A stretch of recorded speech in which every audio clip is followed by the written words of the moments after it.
Hello everyone, সবাইকে জানাই শুভ রথযাত্রার অনেক অনেক শুভেচ্ছা। তো এখন ঘড়িতে সময় বাজে সকাল 7টা মতো, কিন্তু ঘুম থেকে আজকে উঠেছি ওই 5:30-6টায়। ঘুম থেকে উঠে মা, আমি আর আমার শাশুড়ি মা স্নান টান করে চলে এসেছি ঠাকুর ঘরে। এদিকে আমার শাশুড়ি মা সব গোপুসোনাদের স্নান টান করিয়ে মন্দিরটা ভালো মতো পরিষ্কার করে মালা ঠালা পরিয়ে সকালের বাল্যভোগটা দিয়ে নিচ্ছে। আর আমার মাকে তো দেখলেই ভোগ রান্নার কাজে লেগে পড়েছে। আর ইনি কিন্তু সম্পর্কে আমার এক কাকি শাশুড়ি হন, যাকে আমি মণিমা বলে ডাকি। তো মণিমাও তো নারকোল ঠারকোল কোড়াতে ব্যস্ত হয়ে পড়েছে। মণিমা যদিও গতকাল আসেনি, এসেছে আজকে সকালবেলাতেই। আর আমি দেখো একেবারে স্নান টান করে রেডি হয়ে চলে এসেছি ওপরের ঠাকুর ঘরে। আর এসে কিন্তু প্রথমেই আমার মা বলল যে পুরী থেকে যেই জগন্নাথ দেবতাকে আমরা এনেছিলাম সেগুলোকে বার করে ফেলতে। এতদিন এরকম পেপার মোড়ানো অবস্থায় ছিল। মা বলেছিল যে যেদিন আমরা ঠাকুরটার প্রতিষ্ঠা করব সেদিনই বার করব। কারণ দেখো, ঠাকুরটা যদি আগে থেকে বের করে রাখতাম তাহলে হয়তো নতুন ঠাকুরটার মধ্যে আবার ধুলো ঠুলো জমে যেতে পারতো। তাই জন্য কিন্তু এরকমইভাবেই রেখে দিয়েছিলাম। আমি এক এক করে ঠাকুরগুলো বার করে নিচ্ছিলাম। আর তারপরে ঠাকুরমশাই এসে সমস্ত ঠাকুরগুলোর অভিষেক করিয়ে দেবে। আর তারপরে আমি আবার এক এক করে ঠাকুরগুলো যেখানে রাখবো সেখানে জায়গা মতো বসিয়ে দেবো। তো আমার শাশুড়ি মা বলল যে মাম্পি, তুমি ঠাকুরগুলোকে জায়গা মতো বসাও প্রতিষ্ঠার সময়। তো আমি কিন্তু সেটাই করেছিলাম। আর এই ঠাকুরগুলো আমরা যখন পুরীতে গেছি, তোমরা যারা আমার ব্লগটা দেখেছো, আগের ব্লগগুলো, তারা তো দেখেছোই। এগুলো কিন্তু পুরী থেকে আনা হয়েছে। পুরো আসল নিম কাঠের তৈরি জগন্নাথ, বলরাম আর সুভদ্রা দেবীর মূর্তি। আমরা কিন্তু অনেক ঘুরে ঘুরে পছন্দ করে এই জগন্নাথ, বলরাম আর সুভদ্রা দেবীর মূর্তিগুলোকে এনেছিলাম। আর সাথে রাজবেশও আনা হয়েছিল ঠাকুরদের পরাবো বলে। ঠাকুরমশাই কিন্তু সমস্ত ঠাকুরগুলোকে অভিষেক করে দিয়েছে। আর তারপরে দেখো আমি এক পাশে বসে সমস্ত রাজবেশগুলোকে পরিয়ে ঠাকুরের সিংহাসনে বসিয়ে দিচ্ছি। তো আমার এই মন্দিরের জগন্নাথ, বলরাম আর সুভদ্রা দেবীর মূর্তিগুলোকে সুন্দর করে সাজিয়ে গুছিয়ে কেমন লাগছে তোমরা কিন্তু অতি অবশ্যই কমেন্টস করে জানিও। এদিকে তো মা ভোগের রান্না প্রায় অর্ধেক সব রেডি করে ফেলেছে। আর সমস্ত ঠাকুরদের ভোগ দেওয়ার জন্য ভোগের থালাগুলোও বেড়ে নিচ্ছে মণিমা। এরকমভাবে কিন্তু প্রত্যেকটা কাজই সবাই মিলে একটু একটু করে ফেলছি। তাতে কিন্তু কারোরই কোনো কাজ করতে গায়ে লাগে না। আর দেখো, ঠাকুরের কাজ করতে তো সবাই পছন্দ করে। এই জন্য কিন্তু আমার বাড়িতে যখন কোনো ঠাকুর পুজো হয় তখন কিন্তু আমি বাড়ির আমাদের ফ্যামিলিতে যত বড়রা আছে তাদের সবাইকে এনেই ঠাকুরের কাজ করতে বলি। আজকে তো ভোগের সমস্ত রান্নাই মা করেছে। আর এক একটা ভোগ হওয়ার পরেই মা কিন্তু একটা জায়গা দিয়ে সুন্দর করে সাজিয়ে ভোগগুলো রেখে দিচ্ছে। কারণ এরকমভাবে না রেখে দিলে যখন ভোগের থালাগুলো বাড়া হবে তখন কিন্তু খুব সুবিধা হয়। আর আজকে আমি সেরকম কোনো কাজের দায়িত্ব না নিলেও আমার ডিউটি ছিল প্রত্যেকটা কাজে, সবাইকে যাকে যেদিক দিয়ে পারবো তাকেই হেল্প করব। যেমন মা বলল একটু পনিরটা কেটে দে, এরকমভাবে ঠাকুরমশাইকে জিনিসগুলো আগিয়ে দিচ্ছি, পিছিয়ে দিচ্ছি। এরকমভাবেই কিন্তু আমি আজকে কাজ করছিলাম। আমার মাথায় সেরকম কোনো চাপ ছিল না। যেহেতু আমার বাড়িতে ঠাকুরের পুজো টুজো করলে সমস্তটাই কিন্তু আমি নিজের হাতেই করি, তাই আমার আজকে কীরকম লাগছিল যে আমি আজকে কিছুই করছি না। তাই মাকে লাস্টে বলেছিলাম যে মা, তাহলে আমি পোলাওটা রান্না করব। তবে আমার মা আর শাশুড়ি মা আর বাড়িতে যারা বড়রা আছে তারা কিন্তু সবসময় বলে যে রোজই তো সব কিছু তুই করিস, তো একদিন যখন অকেশন থাকবে তখন সেগুলো আমরা এসে করে দেবো। তখন আর তোর এত চাপ নিতে হবে না মাথায়, তুই বরঞ্চ সেজে গুজে সুন্দর করে ঘুরবি আর সব কিছু দেখাশোনা করবি। তো আমার ভাগ্যটা কিন্তু এদিক থেকে ভীষণই ভালো। তো পোলাও রান্না করার জন্য আমি চালটা মেপে নিচ্ছি। আর ঠিক করেছি যে মা যতক্ষণ কিচেনের রান্নাটা করছে সেই সময়টা বাঁচানোর জন্যই আমি কি করব, একবারে কিন্তু পোলাওয়ের চালটা ধুয়ে ঠুয়ে একবারে আজকে না রেডিমেড পোলাও বানিয়েছি। যেমন আমরা কড়াইতে প্রথমে কাজু বাদাম কিশমিশটা প্রথমে ভেজে নিই, তারপরে এলাচ, দারচিনি, তেজপাতা একে একে কৌটো থেকে বার করে দিই, ভাজি, নুন হলুদ দিয়ে পোলাওটার চালটা তো আগেই মেখে নিই। কিন্তু আজকে না একটু অন্য পদ্ধতিতে। যেমন ধরো, পোলাও চালটা ভালো করে ধুয়ে জলটা ঝরিয়ে নিয়ে নুন, হলুদ, চিনি, গরম মশলা বলতে এলাচ, দারচিনি, তেজপাতা, ঘি সমস্তটা দিয়েই আগে মেখে নিয়েছি পোলাওয়ের চালটা। আর তারপরে কড়াইতে একটু তেল গরম করে ভালো করে একবারেই চালটা ভেজে নিয়ে গরম জল দিয়ে দিয়েছি। আর তারপরে জানো তো গ্যাসের আঁচটা একটু কম করে রেখেছিলাম। পোলাওটা কিন্তু একদম রেডি হয়ে গেছে। আর নামানোর সময় আবার বেশ খানিকটা ঘি ওপর থেকে ছড়িয়ে দিয়েছি। তখন মণিমা আমার এই পোলাও রান্নার পদ্ধতিটা দেখে বলল, বাহ, তুই তো এরকমভাবে শর্টকাটে বেশ ভালোই পোলাওটা বানালি। আমি বললাম, হ্যাঁ মণিমা, এরকমভাবে বানালেও বানানো যায়। দেখো, রান্না কিন্তু সবসময় সহজভাবেই করা উচিত। আর আমি সেটাই বললাম যে এই রকমভাবে পোলাও বানাতে যারা পারে না, একদমই মানে পোলাওয়ের নাম শুনলেই ভয় পায়, তারাও কিন্তু এরকমভাবে অন্ধ মানুষের মতোই পোলাওটা বানিয়ে ফেলতে পারবে। আর আজকে কিন্তু আমি এরকমভাবেই পোলাওটা বানিয়েছিলাম। ঠাকুরমশাইয়ের পুজো তো অনেক আগে থেকেই শুরু হয়ে গেছে।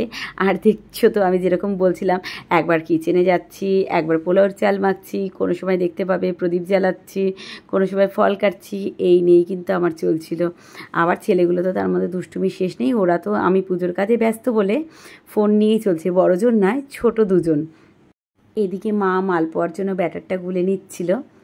ওম নমঃ বাং হৃদয় নমঃ বিং শিরসে স্বাহা গুং শিখায় বসৎ গুং কবচায় হুম গং নেত্রাদয় বৈশাট ওম গং করশলা করকলা পৃষ্ঠাভ্যস্ত্রায় ফট এতে গন্ধা পুষ্পে ওম এতে গন্ধা পুষ্পে ওম নমঃ শুভরথ দত্তাং পুষ্পেনা জগন্নাথায় নমঃ ওম নমঃ বলদেব ওম নমঃ নমঃ ওম নমঃ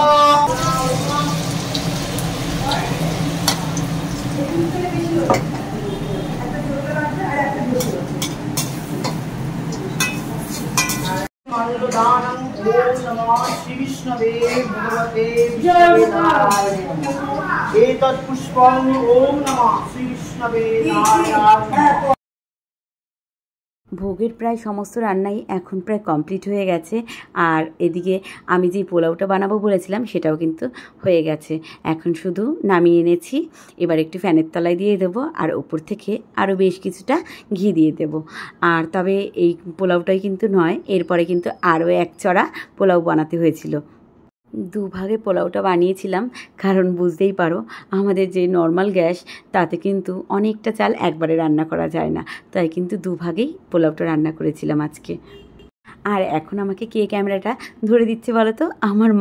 আমার মাকে বললাম যে তুমিও একটু শেখো, তাহলে কিন্তু আমিও ক্যামেরাতে মাঝে মাঝে আসতে পারবো। এদিকে মা পুরো ভোগের থালাটা বেড়ে নিচ্ছিল। আর আজকে আমি মাকে বললাম, রোজ তো আমি ভোগের থালা বাড়ি, তবে আজকে তুমি একটু বাড়ো। আমার বাড়িতে আমি ভোগের থালাটা যেরকমভাবে সাজাই, মাকে আমি সেরকমভাবেই বলে বলে দিচ্ছিলাম, আর মা কিন্তু সেরকমভাবেই সাজাচ্ছিল। ভোগের থালাটা সুন্দর করে সাজানো হলে দেখতে বেশ ভালো লাগে, তাই না?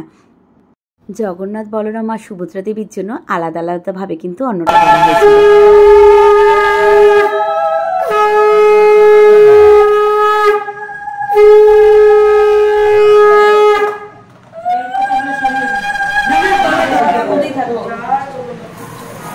আমাদের ঠাকুরমশাই কিন্তু বলেছিল জগন্নাথ দেব, বলরাম দেব আর সুভদ্রা দেবীর জন্য একটা থালার মধ্যে 3 ভাগে অন্ন আর ভাজাটা দিতে, আর বাদবাকি যে সমস্ত জিনিস আছে, যেমন ধরো চাটনি, পায়েস, আলুর দম, তারপরে পনিরের তরকারি, এগুলো মানে বাটিতে বাটিতে করে দিতে। সেরকমভাবেই কিন্তু দিয়েছিলাম। আর আজকে 4 ভাগে ভোগের থালা সাজানো হয়েছিল।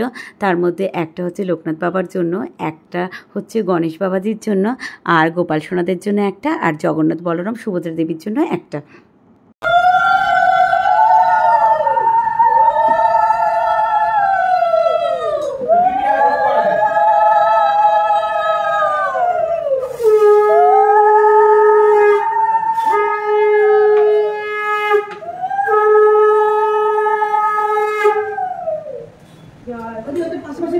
মা সমস্ত ভোগের থালাগুলো এক এক করে বেড়ে দিচ্ছিল। আর এদিকে ঠাকুরমশাই দেখো বেলপাতা পেতে রেখেছিল, বেলপাতার মধ্যে কিন্তু আমি এক একটা ভোগের থালায় এনে রাখছিলাম।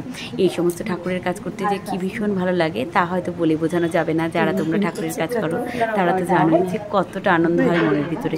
মনের ভিতর থেকে যেন অন্য একটা শান্তি অনুভব করা যায়। জয় শ্রীরাম। প্রেম প্রেম হচ্ছে।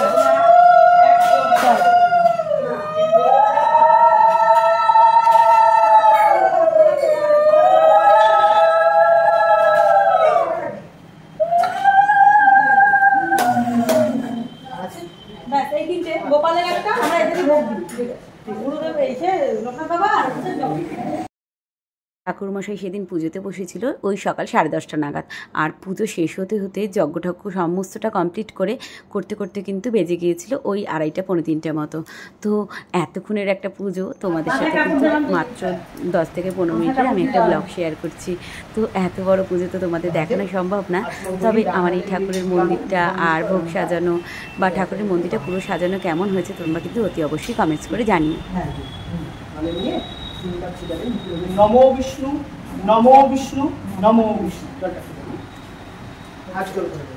নমো তদ বিষ্ণু পরমং পদং সদা পশ্যন্তি সুরয়া দিবিবা চক্ষু রাগতম নমো অপবিত্র পবিত্র বা সর্বাবস্থাং গত গোপিবা যৎসরে পুণ্ডরীকাক্ষম সবাহ্য অভ্যন্তর শুচি নমো শুচি নমো শুচি নমো শুচি নমো শুচি নমো নমো নমো নমো মাধব মাধব মাধব মাধব মাধব বাচি বাচি মাধব মাধব মাধব মাধব মাধব মাধব রিধি রিধি সরন্তি সরন্তি সাধু সাধু সর্ব সর্ব সর্ব কার্যেষু সর্ব কার্যেষু নমো শ্রী মাধব নমো শ্রী মাধব নমো নমো সর্ব মঙ্গলম বরেণ্যম বরদং শুভম নারায়ণ নমস্কৃত্য সর্বকর্মাণি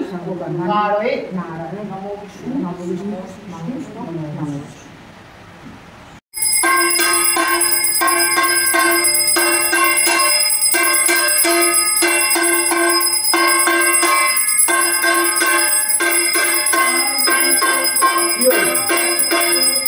তোর কাজ কি করছিস তোরে দেখাবো না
পুজো তো এখনও হচ্ছে, আর পঞ্চপ্রদীপ দিয়ে আরতি হয়ে যাওয়ার পরে ঠাকুরমশাই বলল যে সারা বাড়িতে পঞ্চপ্রদীপটা একবার ঘুরিয়ে নিয়ে আসতে।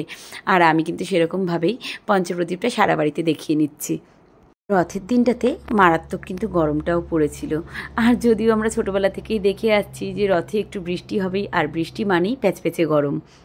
দেখবে আমরা ছোটোবেলাতে যখন মেলায় যেতাম, রথের মেলায়, তখন মেলায় গিয়ে প্যাচপ্যাচে কাদা পাবো না, এটা তো হতেই পারে না।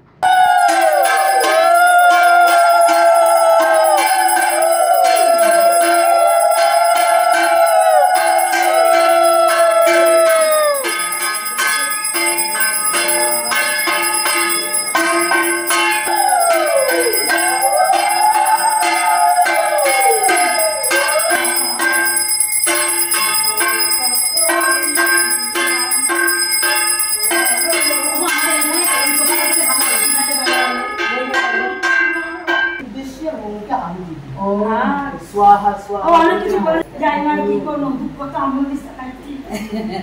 आषाढ़ मासे शुक्ले पक्षे द्वितीयां तीर्थो आलिम्बानो गोत्रस्य श्रीमान नामूल दासस्य सर्व सौभाग्य कामनार्थेन रथयात्रा शुभ रथयात्रा उपाविशत शोभित जगन्नाथ पुण्याहुति दानेन करिष्यामि ओम।